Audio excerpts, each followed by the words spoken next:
Hello प्यारे बच्चों, आज की ऑनलाइन क्लास में आप सभी का स्वागत है। आज इस वीडियो में हम कक्षा 8वीं की गणित कार्य पुस्तिका प्रखर पर आधारित वर्कशीट यानी कार्यपत्रक संख्या 66 को हल करने वाले हैं।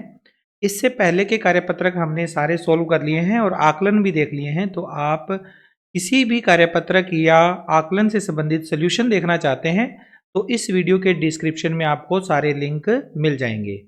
आइए स्टार्ट कर लेते हैं।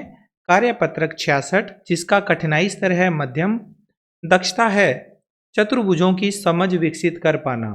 यानी इस कार्यपत्रक के माध्यम से हम चतुर्भुजों के बारे में अच्छे से जानेंगे। तो इसका पहला प्रश्न करते हैं। सबसे पहले चित्र के आधार पर रिक्त स्थानों की पूर्ति कीजिए।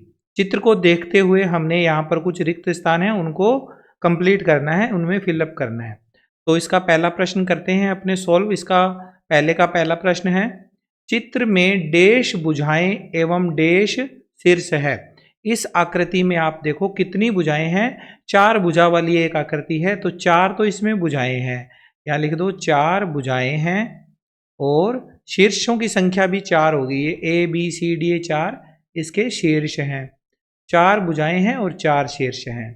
अगला इसमें सेकंड पार्ट है, डैश भुजाओं की बंद आकृति को डैश कहते हैं। तो आकृति है चतुर्भुज की, 4 भुजाओं वाली बंद आकृति चतुर्भुज कहलाती है। तो परिभाषा ही लिखनी है, 4 भुजाओं की बंद आकृति को चतुर्भुज कहते हैं। तो ये आसान सा प्रश्न है, आप इजीली इसको समझ गए होंगे। आगे है तीसरा पार्ट, डैश में 4 अंतःकोण होते हैं। अंतःकोण 4 किस में होते हैं? चतुर्भुज में। तो यहाँ पर चतुर्भुज आएगा। चतुर्भुज में 4 अंतःकोण होते हैं। इसके बाद चौथा पार्ट, चतुर्भुज के चारों अंतःकोणों का योग डैश होता है। किसी भी चतुर्भुज के 4 अंतःकोण होते हैं और चारों ही अंतःकोणों का योग सदैव 360 डिग्री होता है। ये हमने पिछले कार्यपत्रक में भी समझा था। आगे है पांचवा, चतुर्भुज में डैश विकर्ण होते हैं। आप यहाँ पर ये देखो डॉटेड लाइन से, ये AC और ये BD, ये 2 विकर्ण है इसमें। किसी भी चतुर्भुज के विकर्णों की संख्या कितनी होती है? 2 होती है। तो यहाँ पर 2 लिख देंगे। फिर आगे है छठा, सम्मुख भुजाओं के 2 युग्म। सम्मुख भुजाओं के 2 युग्म बताने हैं। इस आकृति में सम्मुख भुजाओं के 2 युग्म यानी जो भुजाएं आमने सामने हैं। तो पहली भुजा AB, इसके सामने वाली भुजा CD। AB और CD ये दोनों आमने सामने हैं, तो ये पहला युग्म हो गया, AB व CD। ये तो हमारा पहला युग्म हो गया। अब कोमा लगा के दूसरा युग्म हमें और ढूंढना है। ये दोनों भुजाएं आमने सामने हैं, ये दोनों भुजाएं भी आमने सामने हैं। इस भुजा का नाम है BC और इस भुजा का नाम है AD या DA भी लिख सकते हो आप। तो ये हो जाएगा BC व AD या DA। ठीक है, ये इसका छठा पार्ट हो गया। आगे इसके बाद सातवां पार्ट, सम्मुख कोणों के 2 युग्म। सम्मुख कोण आमने सामने वाले कोण, जैसे ये कोण है, इसका सम्मुख कोण कौन सा होगा? कोण C। कोण A का सम्मुख कोण कोण C।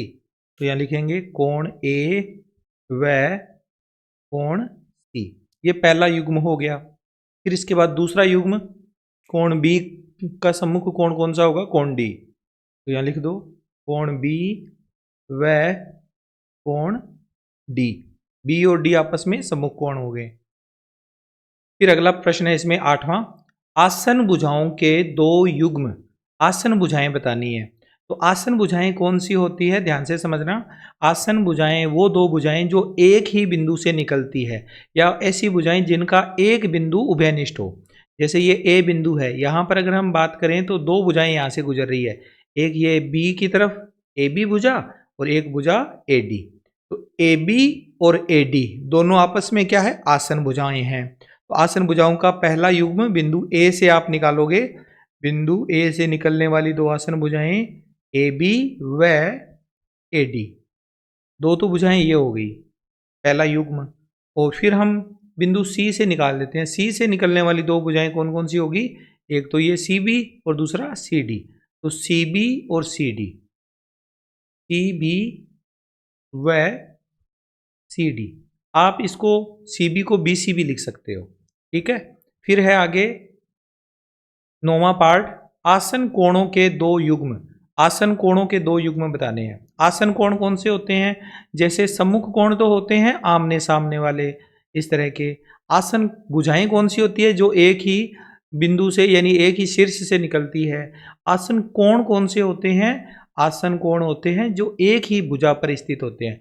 कोई एक भुजा ले लो, जैसे ये ए बी भुजा, इस पर दो कोण बनेंगे, कोण ए, कोण बी, तो ये आपस में आसन कोण है, कोण ए व कोण बी। और दूसरा युग्म निकालना है तो ए बी भुजा के बाद हम सी डी भुजा ले लेते हैं। इस सी डी भुजा पे भी दो कोण बन रहे हैं, कोण सी और कोण डी, तो दूसरा युग्म हो जाएगा कोण सी व कोण डी। इस तरह से हमने पहला प्रश्न इसका कंप्लीट कर लिया। अब हम इसका दूसरा प्रश्न करते हैं। प्रश्न संख्या 2। प्रश्न दिया हुआ है, चतुर्भुज पी क्यू आर एस को देखकर रिक्त स्थानों की पूर्ति कीजिए। इस पी क्यू आर एस चतुर्भुज को देखते हुए हमने इन प्रश्नों के आंसर देने हैं। तो इसका पहला प्रश्न है, चतुर्भुज के चारों कोणों के नाम हैं।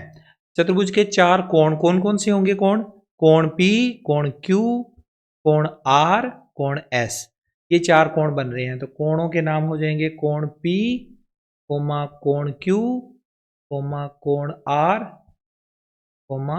कोण एस, ये चार कोण हो गए। चतुर्भुज की चारों भुजाओं के नाम, चतुर्भुज की भुजाओं के नाम यहां से स्टार्ट होंगे पी से। पी क्यू भुजा पहली भुजा हो जाएगी पी क्यू, फिर दूसरी भुजा हो जाएगी क्यू आर, तीसरी भुजा हो जाएगी आर एस,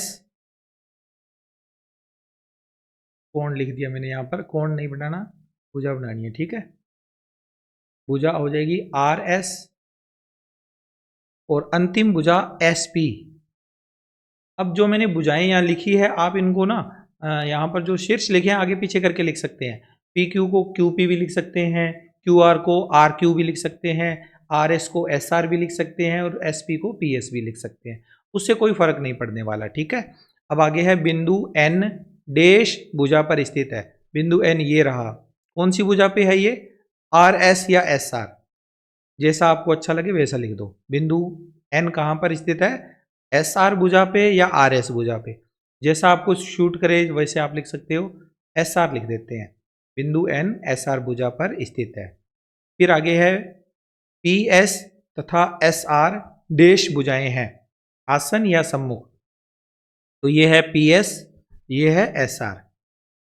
पी एस और एस आर एक बिंदु एस से निकल रही है, एस से निकलने वाली दोनों भुजाएं हैं, इसलिए इन भुजाओं को आसन भुजाएं कहेंगे। तो यहां पर भर देंगे आसन।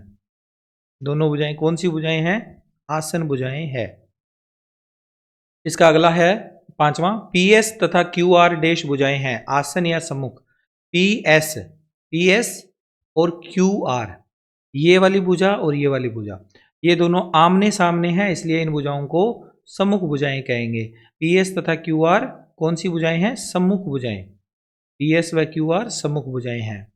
फिर आगे पी क्यू तथा क्यू आर भुजाएं हैं, आसन या सम्मुख। पी क्यू और क्यू आर, ये वाली भुजा और ये वाली भुजा एक बिंदु क्यू पे आके मिलती है, इसलिए इन दोनों भुजाओं को आसन भुजाएं बोलेंगे। ये दोनों भुजाएं कौन सी भुजाएं हैं? आसन भुजाएं हैं। आगे है इसका सातवां पार्ट, पी क्यू तथा एस आर डैश भुजाएं हैं, आसन या सम्मुख। पी क्यू और S R, P Q S R आमने सामने आ गई दोनों, इसलिए इन भुजाओं को सम्मुख भुजाएं कहा जाएगा। ये कौन सी भुजाएं हैं? सम्मुख भुजाएं हैं, ठीक है। आगे इसके कुछ और प्रश्न है वो भी देख लेते हैं। अगला है आठवां पार्ट, बिंदु डैश कोमा डैश चतुर्भुज के डैश भाग में स्थित है, अंतः या बाह्य। तो इस आकृति में देखो तीन बिंदु ऐसे हैं जो अंदर हैं, इस चतुर्भुज के अंदर बने हुए हैं, यानी ये तीनों बिंदुओं की बात हो रही है। तीनों बिंदु अंतः भाग में स्थित है, तो यहां तो अंतः आएगा और उन बिंदुओं के नाम यहां पर लिखने हैं। यहां पर लिख देंगे पहला बिंदु x, दूसरा y और फिर t, x y t। आप अपनी मर्जी है इनको आगे पीछे भी लिख सकते हो, ओके। इसका नौवां पार्ट है, कोण P तथा कोण R चतुर्भुज के पी क्यू आर एस के डैश कोण है, आसन कोण या सम्मुख कोण। तो देखो P और R कहां पर है? P ये रहा, R ये रहा, एक दूसरे के बिल्कुल सामने है ये कोण, तो इन कोणों को बोलेंगे सम्मुख कोण। तो इसका उत्तर आ जाएगा यहाँ पर सम्मुख कोण। कोण P व कोण R कौन से कोण है? सम्मुख कोण है। फिर अगला है 10वां, कोण S और कोण R चतुर्भुज PQRS के डेश कोण है, आसन कोण या सम्मुख कोण? कोण S और कोण R एक भुजा के ऊपर बने हुए दो कोणों को आसन कोण कहते हैं। तो ये इसका उत्तर आ जाएगा आसन कोण। आसन कोण है। कोण S व R कौन से कोण है? आसन कोण है। तो ये था बच्चों हमारा कार्यपत्रक, इसको हमने कंप्लीट कर लिया। आई होप आपको प्रत्येक प्रश्न अच्छे से समझ में आया है। मिलता हूँ आपसे अगले वीडियो में। Take care, bye bye.